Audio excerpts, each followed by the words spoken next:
Hey guys. Alrighty. Well, I'm going to show you something real quick. So, I've been busy making lots and lots of sawdust today.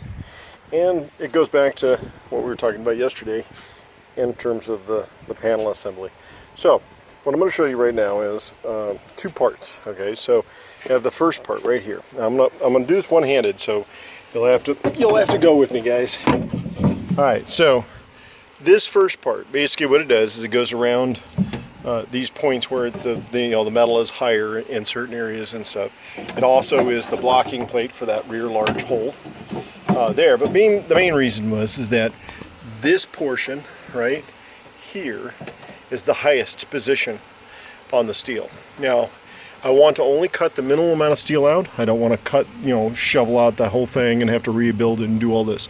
So what I'm going to do is I'm going to take this piece, okay, put this down.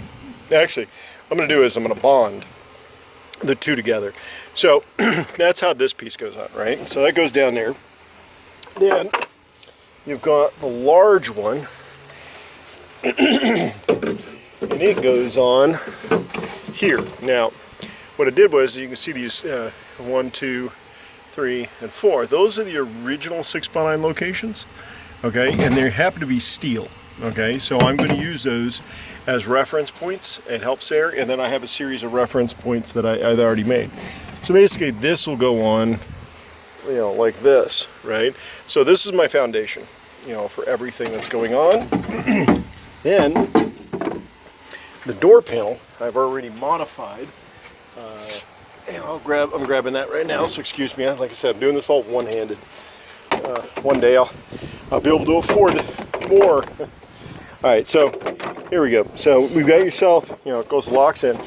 So the door panel goes in its normal position. And you can see that what I did was I just cut the frame out, right? Now, I had gone back and forth with the idea of just cutting it off and then just, doing a mating here. Now, the reason why I didn't do that in the end is that basically, in a nutshell, if I cut this off, that means I have to put reference, meaning that this backwood here would have to have reference points to lock the panel into place, right? So it has to be able to laminate onto this from backside to the front side, and this way that this panel wouldn't move, especially in this area. So this panel, the bottom, uses screw points, right? So this way, this piece, which is perfect, it literally fits perfect in here like this, okay?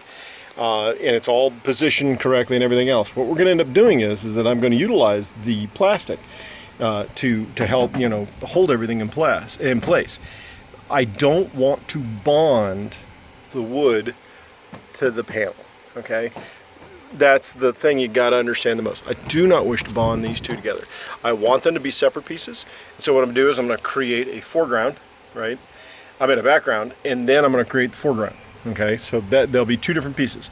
The foreground will be held in by the two speakers, right? So I'll have screw holes and everything. That'll actually hold that front piece on. It'll also come around above this line, it'll be right in this line area here, and it's going to wrap around. So I'm gonna fiberglass this, all right? So it's going to wrap around it, and the purpose of the wraparound is just simply, to hide it. I mean, just simply so that I can transition all the way to the door. And this way, there will only be a seam line right here, and I can make that seam line look very similar like the factory ones, which are basically like that. Okay, so something like that. I'll do the transition here the same exact way, and then I'll blend in. I'll make it look like it blends in and everything nice here, because you'll understand later when in a couple of days when I show you the bucket assembly that I'm building here, and then this this front piece right here. That's going to happen. But basically, that's the core of what we're doing. So the very first thing had to happen was to make the panel assembly, and then make it all fit perfectly so that I can now laminate these two pieces together. So what I'm going to do is I'm going to put fiberglass resin the backside, put a sheet of fiberglass on there, then take that piece, put it onto this piece, right, resin this one, then laminate the two, screw it all together, right, leave it alone for tonight, come back tomorrow morning, run the router around, and get this all cleaned up. So that's what I'm going to be doing tonight, and get that all taken care of, and I'll talk to you guys later.